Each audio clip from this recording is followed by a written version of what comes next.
Trabaja com o problema 6. Esse problema 6 ele fala o seguinte, né?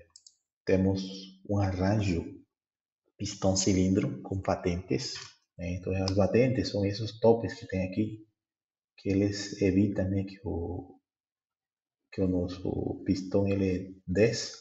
Então, o pistão ele vai só chegar até esses topes, ele não consegue, né, ir além deles. Contém inicialmente 0,3 kg de água, de vapor de água, que se encontra a uma pressão de 1 megapascal e uma temperatura de 400 graus Celsius. A localização desses batentes, eles corresponde a 60% do volume inicial, ou seja, se eu tenho aqui o volume inicial, que seria entre esse ponto e esse ponto, seria o volume, esses batentes eles se encontram em um lugar tal que o volume entre aqui entre a parte de baixo e os batentes é 60% do volume total na condição inicial.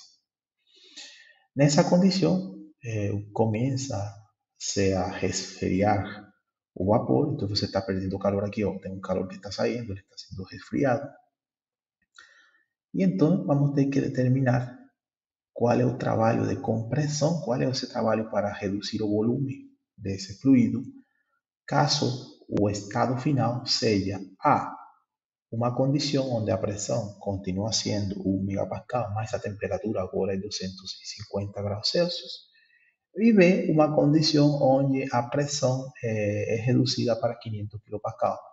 E C, temos que determinar a temperatura no estado final, na parte B, ou seja, qual é a temperatura quando a pressão chega a 500 kPa. Então, na verdade, temos dois problemas em um. Temos um problema onde nós consideramos que o estado final é esse aqui, de 1 megapascal e 250 graus Celsius, e temos um estado 2 onde a pressão ela chega até 500 kPa. Então, vamos analisar isso e vamos a resolver cada um deles. O primeiro que devemos fazer é definir os estados. Então, o primeiro estado que nós vamos definir é o estado 1. Nosso estado 1, vamos chamar o estado inicial, o estado 1, ele está caracterizado por uma pressão, que vou chamar de pressão 1, de 1 megapascal,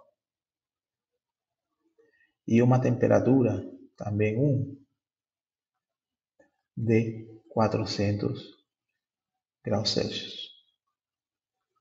Então, o primeiro que devo fazer é ir para a tabela A5, que é a tabela de pressão, procurar essa pressão de 1 megapascal, que seria, nesse caso, 1000 kilopascal, e observar a temperatura de saturação. Neste caso, a temperatura de saturação é 179,88. Essa temperatura é maior. Significa que o estado inicial é de vapor superaquecido. E então vamos agora na tabela de vapor superaquecido e procuramos essa pressão de 1 megapascal. Para essa pressão de 1 megapascal, vamos a definir as propriedades do estado 1. En este caso, a propiedad de volumen específico. El volumen específico do estado 1 sería una presión de 1 megapascal y una temperatura de 400. O sea que ese aquí sería nuestro volumen específico inicial, que sería 0,3061 metro cúbico por kilogramo. Agora vamos a resolver a condição A. A condição A, os caras falam que a pressão sigue sendo a mesma e que a temperatura é de 250. Então, nesse caso, na condição A, já sabemos, né, que a temperatura de saturação é de 179,88, mas aqui temos 250. Também é vapor superaquecido, então podemos utilizar a mesma tabela de vapor superaquecido para essa pressão, só que agora com a temperatura de 250. Então, na condição, vou chamar essa aqui condição A, o volume específico A é igual a esse valor aqui, né? 0,23275 metro cúbico por quilogramo. Só que tem uma questão. Esse ponto A, será que ele está aqui chegando no batente? Será que ele é antes dos batentes? A gente não sabe. Para isso, eu vou fazer um cálculo aqui. Eu vou calcular qual é o volume específico quando chegamos nos batentes. O problema fala que o volume específico, o volume nos batentes é 60% do volume inicial. Se o volume nos batentes é 60% do volume inicial e o processo é um processo fechado, quer dizer que a massa não muda, significa que também o volume específico na condição dos batentes é 60% do volume específico inicial. Então, aqui podemos calcular esse volume específico do batente como 0,6 V1. Eso, calculando eso a partir de ese valor, nosotros tenemos un valor de aproximadamente 1,84 metros cúbicos por kilogramo. Si observamos o volumen específico na condición A, ele é maior que a condición, que o volumen específico na condición dos batentes. O que significa isso? Que na condición A, o pistão ele não chega ainda no batente, ele fica antes de chegar aos batentes.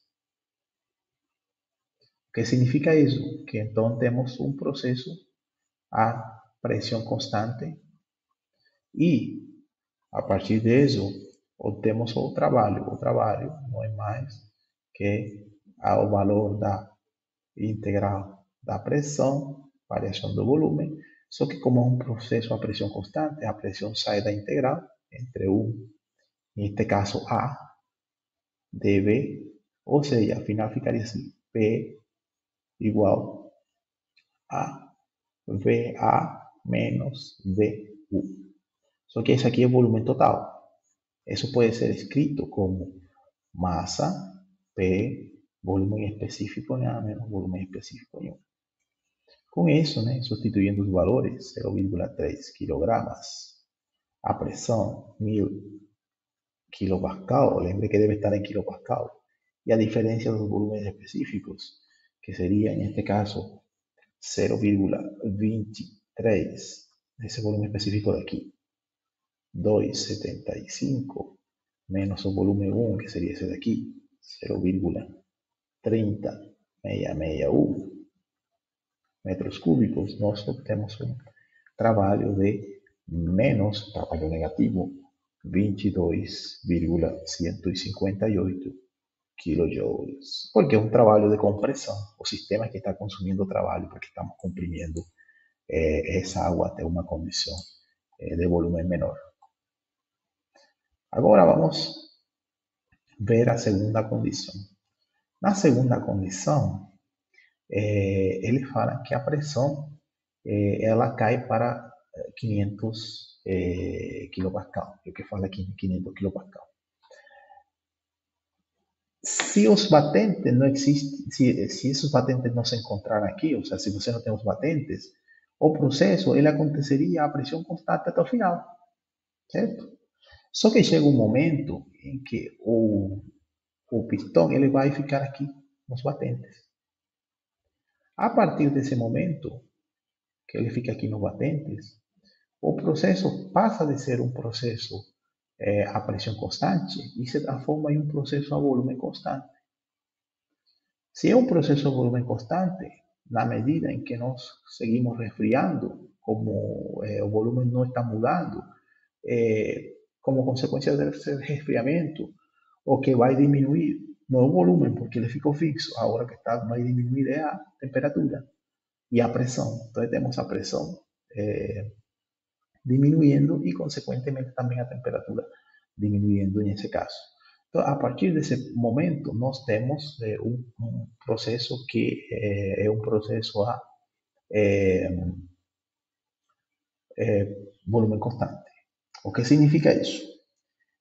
Que se ele já chegou aqui e ficou aqui nos batentes, a partir desse momento o volume não muda. Significa que a partir desse momento já não é mais realizado nenhum trabalho, não tem trabalho nenhum, porque o volume ficou fixo. O que significa isso? Que o único trabalho que foi desenvolvido para o caso B é aquele entre o ponto inicial e o ponto no qual o pistão já ficou repousando nos batentes, ou seja, a mudança de volume que acontece entre o volume 1 e o volume dos batentes. Entonces, para a condição B, na condição B, o trabalho em B, o trabalho, né, em B vai ser aquele que aconteceu entre o momento inicial e o momento no qual o pistão chegou nos batentes. A partir desse momento, o trabalho é zero. Então, novamente aplicando a mesma equação anterior, encontramos que a pressão, porque a pressão sigue sendo a mesma, né, porque entre a condição inicial e o momento em que chegam os batentes, a pressão sigue sendo 1 megapascal. A pressão só muda depois que o pistão chegou no batente. A partir desse momento, a pressão muda, mas antes, ou entre o início e o ponto certinho em que ele toca as batentes, a pressão é a mesma, 1 megapascal. Então, aqui seria a pressão, né? Seria a parte B, seria a pressão pela massa, pela variação do volume, en este caso, no caso B, que sería el volumen dos batentes, volumen específico, menos o volumen específico na condição inicial. Ou seja, o trabalho no ponto B é 1000 kilopascal pela massa, que é 0,3 kg, e pelo produto, a diferença do volume específico. Neste caso, seria o volume específico final, que para o caso B é o volume na condição dos batentes, que nesse caso é 0,184, que é esse aqui, que nos calculamos, menos a condição inicial, que nesse caso é 0,30661. Fazendo os cálculos, encontramos que o trabalho na condição B não é mais que menos 36,78 kJ. Essa seria na condição B. Agora, o problema também pergunta para nós qual é a temperatura final, ou seja, para essa condição, qual é a temperatura final. A partir do momento em que ele atinge os batentes, o volume específico não muda. Significa que quando ele chega àquela pressão de 500, o volume específico sigue sendo o volume específico dos batentes. E como esse volume específico do batente já foi calculado, nós podemos agora utilizar para essa condição C do problema, nós podemos utilizar essa pressão, né, que a pressão é de 500 kilopascal, e o volume específico, que é igual ao volume específico nos batentes, que é de 0,184. Vamos na tabela a 5, procuramos a pressão de 500 kilopascal e observamos o valor do volume específico do líquido e o volume específico do vapor. Notamos que esse volume específico está entre esses dois valores, pelo tanto, nessa condição final é uma mistura. E se é uma mistura, a temperatura, condição final, não é mais que a temperatura de saturação, 151,83 graus Celsius. E com isso, respondimos as perguntas desse problema.